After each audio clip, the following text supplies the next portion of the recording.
Ma'rifat chiroqlari.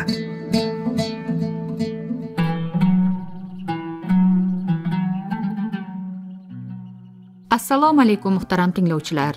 E'tiboringizda Ma'rifat chiroqlari eshittirishi taqdimoti bilan jurnalist Umida G'afforova.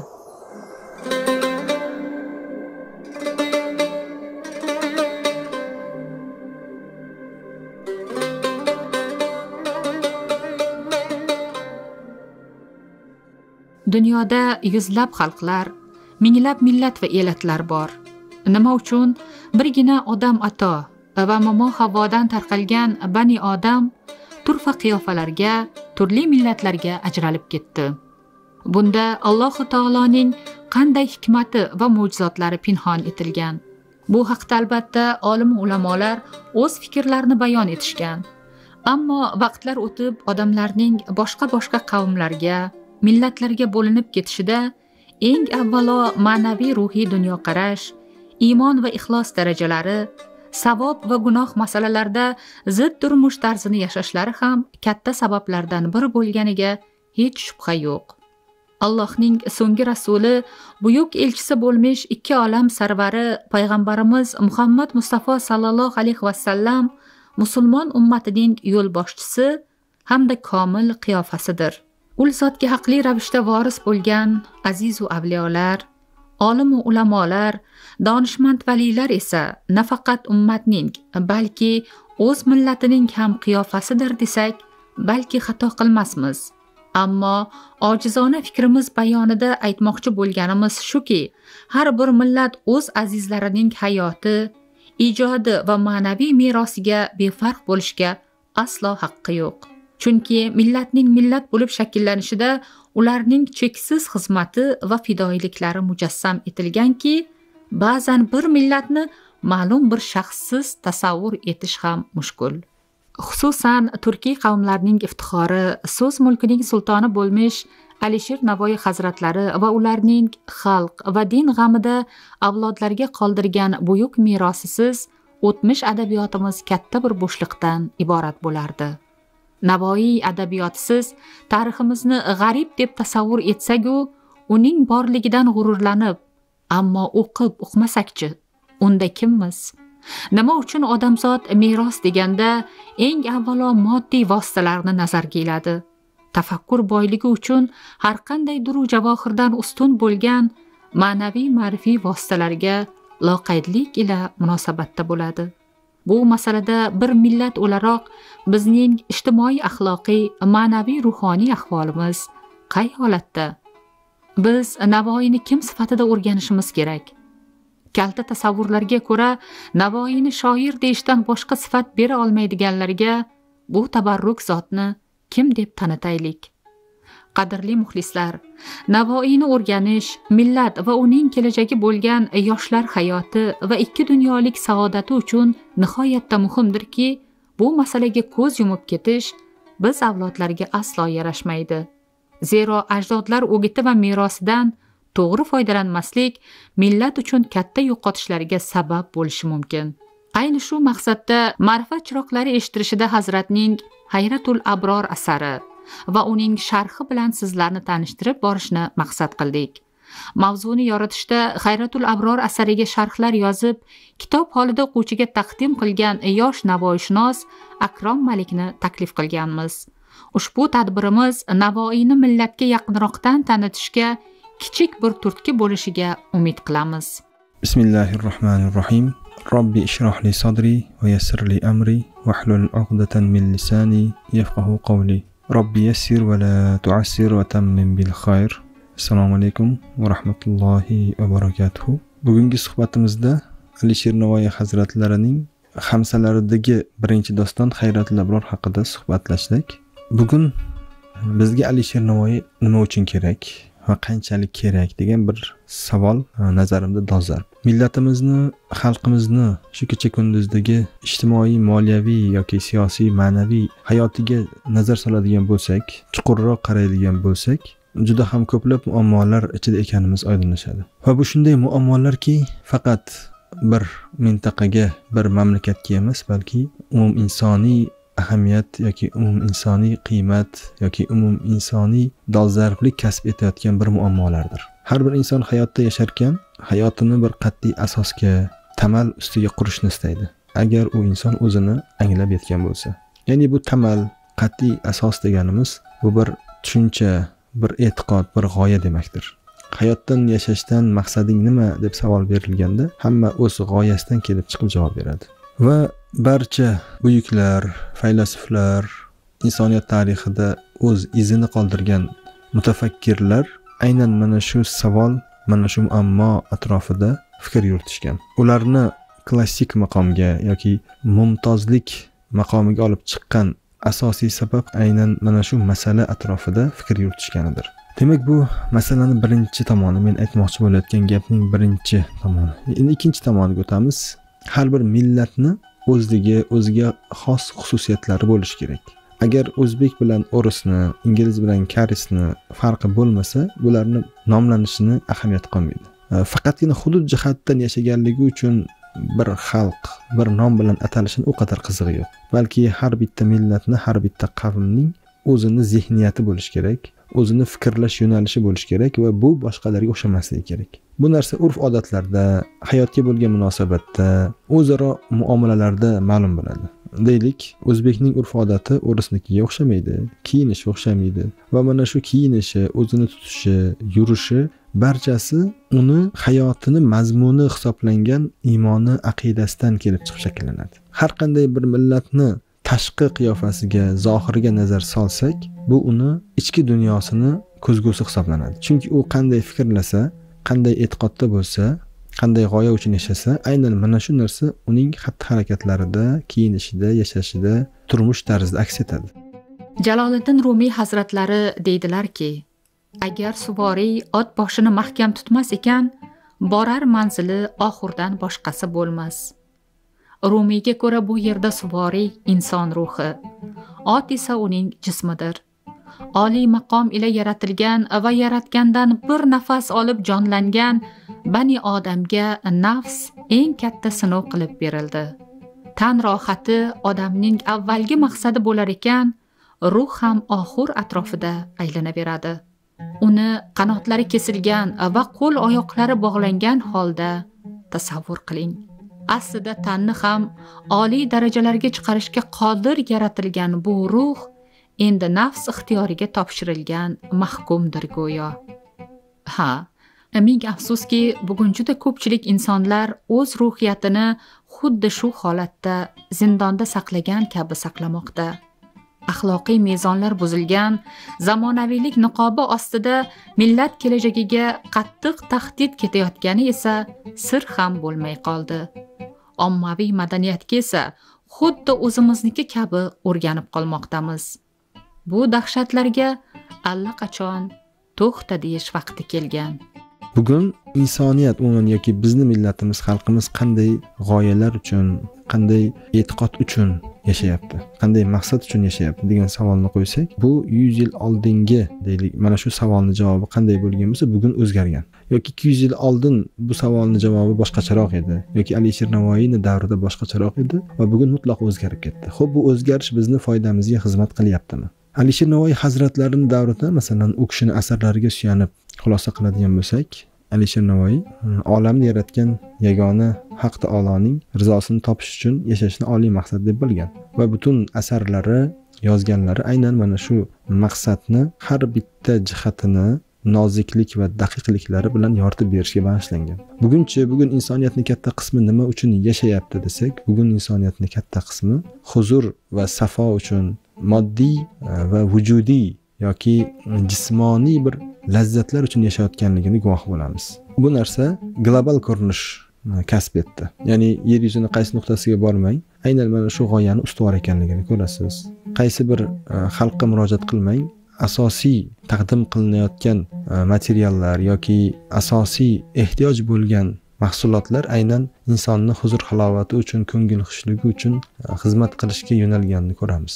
Bugun bir ma'lumotga ko'zim tushdi. Million degan bir jamoa bor. Ya'ni bu jamoa odamlarni kuldirish, ularni xursand qilishni o'ziga maqsad qilib olgan, konsert qo'yish kerak va bu konsertiga o'sha odamlar kelib, ko'rib, bu konsert tarqalib pul topish kerak. Buning uchun odamlarni kuldirish kerak, ularni xursand qilish kerak va kuldirish uchun barcha vositalarni ishga solish kerak. Insonlarning axloqsizliklarini yoritib berish ko'proq ko'zga tashlanadi. Masalan, olimlardan biri shunday demak axloqni, husn xulqni shu qadar yuqori ko'targan ekanki, o'zini hojatga borib kelishini ifodalashni hattoki hayosizlik deb baholagan. Ya'ni hayo shu qadar yuqori bo'lgan, mana shu narsani aytishdan ham uyalgan. Asl axloq egalari shunday bo'ladi. Ya'ni hayoni yuqori ko'rishadi. Bu hech qanday bir primitivlik yo hech qanday bir dogma emas, balki hayoni yuqori qo'yish. Avvalo olamlar Parvardigoridan va insonlardan uyalish hissidir. Va bundan 50 yil oldin demaylik, hozir 2021-yil bo'lsa, 1995-2000-yilgacha bo'lgan oralikda ham davralarda kattalar oldida yoki erkaklar orasida ayrim masalalarda suhbatlashish uyat hisoblangan. Deylik, bugun kun tartibida asosiy o'rin olgan LGBT yoki o'sha bir jinslilar munosabatini oladigan bo'lsak, shu masalada gapirish katta sharmandalik hisoblangan va gapirilmagan. Va bugun bu narsa juda odatiy bo'lib qoldi va bu narsani sahnaga olib chiqib ko'rsatish odamlarga hech qanday bir to'siq yo'q bu narsa uchun. Va mana shu aynan million jamoasi qo'ygan konsert 5.200.000 marotaba ko'rilgan YouTube platformasida yaqinda bir qisqa muddat ichida. Va albatta bu o'zbek tilida bo'lgani uchun o'zbek zabon odamlar tomosha qiladi va ma'lumki, demak O'zbekistonda o'zida 35 millionga yaqin odam yashaydigan bo'lsa, 5 million odamni ko'rishi, demak bu o'ylantirib qo'yadigan bir jihat. Yoki yaqinda bir televideniyada bo'lgan shouda er-xotin chiqib o'zlarini hammadan yashirilishi kerak bo'lgan munosabatlar haqida yuzlariga niqob tortgan holda gapirishyapti. Va bu qachondan beri bizning millatimizda bu narsa qabul qilinadigan bo'ldi va bu butun O'zbekistonga namoyish qilib berilyapti. Yoki boshqa xususiy telekanallarning e'lon qilayotgan seriallarga qarasak, bularda ham xuddi ana shunday, hech qanday bir chegara qolmagan. Farzandlarning ota-onaga hurmati yo'q, serialda ko'rinib turibdi. Va bir ayolni almashtirishi, ya'ni behayolarcha go'yoki sevib qoldim deb o'z oilasidan ham voz kechib ketish juda odatiy. Va shu kabi, ya'ni umuman insoniyat, nafaqat bizning ota-bobolarimiz, har qanday millatni, deylik, ajdodlari tabarruk deb sanab kelgan oila qadriyatini chilparchin qilishga, demak, urinilyapti. Mana shu seriallarda bu narsa aks etib turibdi va bu serial yillarki odamlarga namoyish qilib borilyapti. Va bu narsa kundan kunga avj olib ketyapti. Afsus, aynan televideniyada namoyish qilinayotgan ko'rsatuvlar, aynan xususiy televideniyalarda qilinayotgan bu ishlar ommalashib ketyapti. Yoki ba'zi bir ko'rsatuvda aqli zaif bir erkakni olib chiqib, meni xotinim urdi deganini hamma yoqqa namoyish qilib yig'lab o'tiribdi. Ya'ni o'sha yig'laganini ko'rsatib hammaga kulgi qilishyapti. Yoki mana shu kabi. Ya'ni umuman insonlarni saviyasizlikka yetaklaydigan juda katta to'lqin, juda katta g'oyaviy yemrilish bizda sodir bo'lyapti hozir. Bular hammasi ochiq, oydin ko'rinib turgan muammolar. Millat ziyolilari xalq ichida bo'lsalar ham, ularni xuddi davlat chegarasida hushyor turgan chegarachilarga qiyos etishimiz mumkin. Harbiy chegarachilar yurtni yovuz niyatli dushmanlardan himoya qilib tursa, ziyolilar millat ongini begona g'oyalardan, millatni shaklan va ruhan buzadigan illatlardan himoya qilishga mas'uldir. Aks holda yer yuzidan vaqt o'tgan sari yo'qolib borayotgan yuzlab millatlar holiga tushib qolish hech gap emas. Bu haqda Akrom Malik mulohazalarini tinglaymiz. Bugun ziyolilarimiz o'zlarini ayblarini, qandaydir primitiv masalalarda shug'ullangandan ko'ra xalqning, millatning katta qismi nima bilan mashg'ul bo'layotganiga e'tibor qaratishdan maqsadga muvofiq bo'ladi. Nega men bu masalani ko'taryapman? Hozir buni sekin tushunib olamiz. Yoki muhojiratda yurgan ko'plab o'zbek xalqining vakillari bor.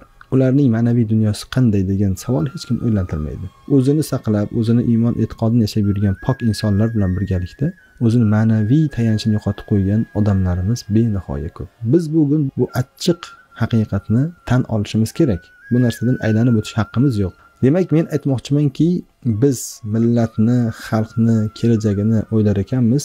Mana shunday og'ir, achchiq gapirishi qiyin bo'lgan masalalarga ham tik borishimiz kerak. Pul topish kerak ekan, ko'rishlar sonini ko'paytirish kerak ekan, yoki televideniyaga odamlarni ko'proq jalb qilish kerak ekan degan maqsadda duch kelgan narsani taqdim qilaveramizmi? Biz uchun demak pul, moddiyat, kayfu safo xalqning ongi yoki uni qalbidan ko'ra afzalroq bo'lib qoldimi? Albatta afzal bo'lib qolgan. Aks holda biz televideniyaga yoki internetga taqdim qilayotgan narsamiz haqida bosh qotirgan bo'lardik. Ya'ni aytmoqchimanki, biz Hozir axloqsizlikka, chin ma'nodagi ma'naviyatsizlikka duchor bo'ldik. Mana shu juda avj olib ketyapti. Va umuman parda ortidagi biz ko'rmayotgan juda katta axloqsizliklar borki, bular haqida albatta bosh qotirish kerak. Bu muammolarni yechish haqida albatta o'ylash kerak. Muqaddas Qur'oni Karimda axloq haqidagi oyatlar bir necha marta kelgani ta'kidlanadi. Boylik haqidagi qarashlarimiz ham moddiylashib ketgan bo'lsa-da, komil ishonch bilan aytish mumkinki, insonning eng katta ziynati, boyligi so'zsiz uning axloqidir. Dinsiz, e'tiqodsiz va axloqsiz millatlarning ahvoli bugungi kunda ijtimoiy tarmoqlar orqali ham yaqqol namoyon bo'lmoqda. Ulardan bo'lib qolmaganiga shukr qilayotganlar esa axloq masalalarida yanada hushyor bo'lmoqliklari, har lahzada millat va uning yoshlari axloqini yulib olish uchun tashlanib turadigan yovuzlar qarmog'iga ilinib qolmaslikka diqqat qilishlari juda muhimdir. Millatni va farzandlarimizni asrashning eng muhim sharti ularning axloqini asrash bilangina bo'ladi.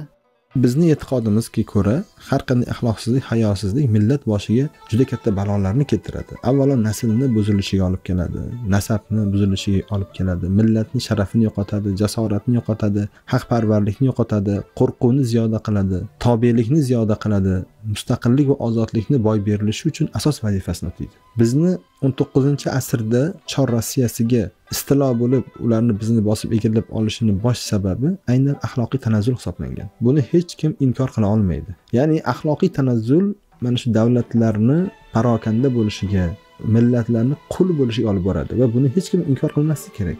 Ilmga biz e'tibor bermay qo'ydik deydi. Ilmga nima uchun e'tibor bermaymiz?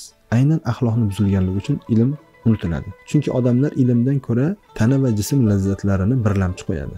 Bugun mana shu narsa bizning hayotimizda yaqqol ko'rinib turibdi.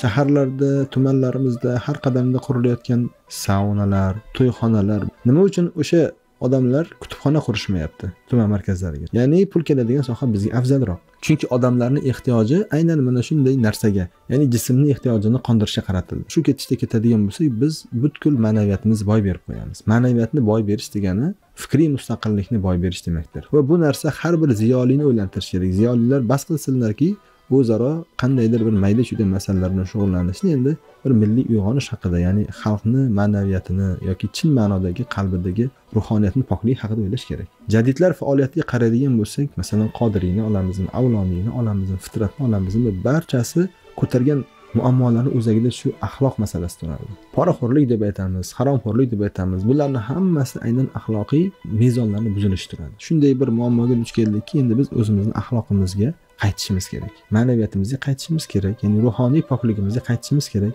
O'zimizni hayotdan maqsadimizni aniqlab olishimiz kerak. Mana shu hozir asosiy kun tartibidagi masala. Va bizga bu masalada bizga manba kerak bo'ladi. Ya'ni biz mana shu tarbiyani beradigan, mana shu boylikni yoki bizga bir ichki e'tiqodni taqdim qiladigan manbaga ehtiyojimiz bor endi. Biz buni qayerdan olib o'rganaylik? Zamondoshlarimizdan bizga bu masalada kim ibrat bo'la oladi? Kimni bir hayotiga qarasakki, u mutlaqo pokiz yashagan bo'lsa, hech qanday bir aybi nuqsoni bo'lmasa, bunday odamlarni topa olmaymiz-ku. Xo'p, bizga kim unda ibrat bo'ladi? Va bizga ibrat albatta bizning shonli tariximizda yashab o'tgan avliyolarimiz, valilarimiz, xususan Alisher Navoiy hazratlari bo'ladi. O'zbekiston xalq shoiri Erkin Vohidovning mavzuyimizga doir bo'lgan she'rini tinglamoq ayni payt uchun muddaodir. Xulosa qilmoq o'zingizdan, azizlar.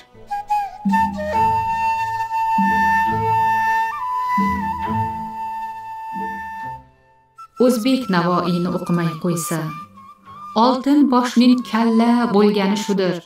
Bedil qolib demyan Bernini sevsa, qora sochning malla bo'lgani shudir. O'zbek Navoiyni o'qimay qo'ysa, dod demoqqa palla bo'lgani shudir. Ma'rifatdan ayru o'ynasa kulsa, aza chog'i yalla bo'lgani shudir. O'zbek Navoiyni o'qimay qo'ysa, aldangani alla bo'lgani shudir. Yulg'ich aziz bo'lib, bilgich xor bo'lsa, paytavaning salla bo'lgani shudir. El komil bo'lmasa, yurt bo'lmasa ulug', beqadr mahalla bo'lgani shudir. Qalbi to'la nur xalqning, rizqi ham to'luq, ombor to'la g'alla bo'lgani shudir. O'zbek o'zligini anglasa bekam, uning barakalla bo'lgani shudir. Olamga Navoiy nasliman degan, ovozi baralla degani shudir.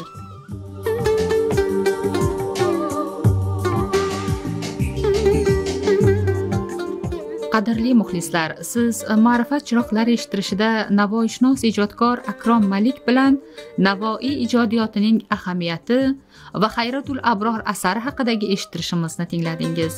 Mavzu davomini navbatdagi chorshanba kungi dasturimizda e'tiboringizga havola qilamiz. Eshittirishni jurnalist Umida G'afforova tayyorladi va olib bordi. Rejissyor Erkin Irismatov. Omon bo'ling azizlar. E'tiboringiz uchun tashakkur.